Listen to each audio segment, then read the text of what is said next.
It is clear that former New Jersey Governor Chris Christie thinks he's going to be president. He wants to run for president. So he's starting to sort of back away from Donald Trump. So yesterday or recently at the Reagan Library or something, he did a speech and he said it's time for us to really start looking at the truth of what happened in the election, etc., etc., etc.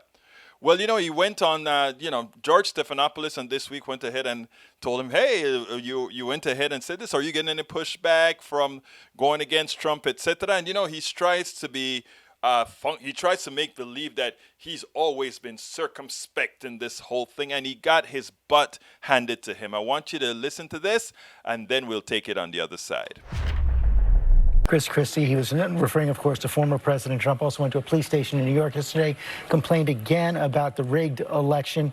You gave a major speech at the Reagan Library this week where you said it was time to face the realities of the 2020 election, renounce the conspiracy theorists and the truth deniers. So you're on a collision course with former President Trump. No, I'm on a course to try to make sure that my party remains rather relevant in the political conversation in this country. I just think for 4 years we watch Republicans either be silent or be complicit in the building of the monster that is Trump.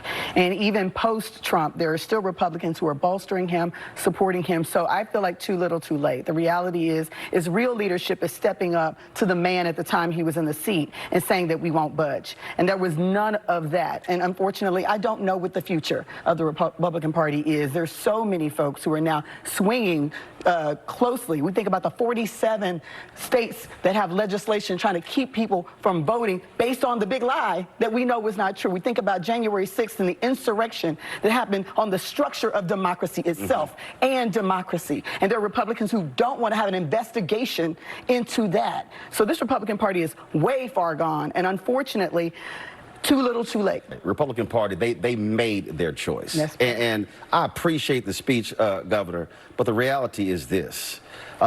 You have to admit, Sarah, you have to admit the role that you played in putting the person in leadership who is driving conspiracy theories. It's one thing to condemn them after the fact, but you have to own up to the role that you played in putting the person in power. The time we both ran campaigns against No.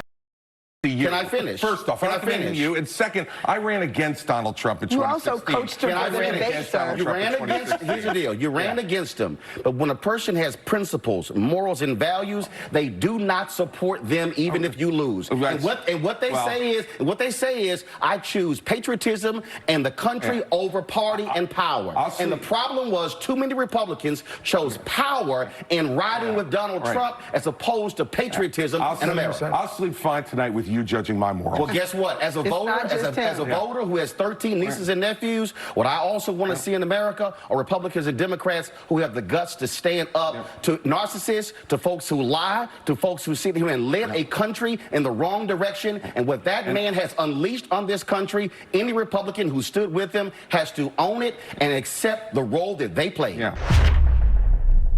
And accept the role. You've got to own it and accept the role that you played, not try to reinvent the wheel. Those people who stood with Donald Trump, those people who helped Donald Trump, including those who helped him in the debates, etc. Hey, are you listening, Governor Chris Christie?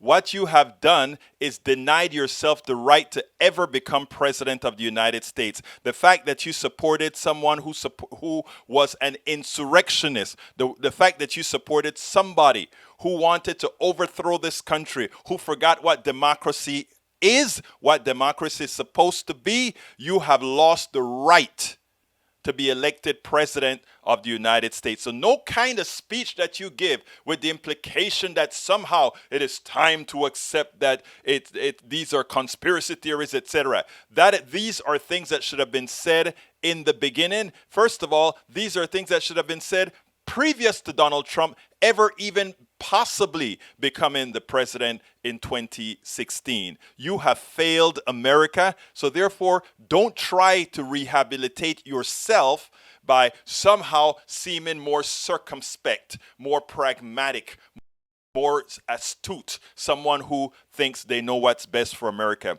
You were a fraud for America, just like the former president was, and you do not deserve any kind of kudos because now you see the light and want to change who you've been. We spend a lot of time deconstructing the news, trying to parse it into a form that everybody can understand. We try to find those little nitpicks where it flies above the fray, etc. If you really like these videos that we do, I want to ask a big favor. Please go ahead, number one, subscribe to our channel, and number two, please join if you can. Thank you so kindly for watching. Keep watching. Please remember to share. We must populate the entire internet with our progressive message, a message that we know is what most Americans say that they want. So help us, please join.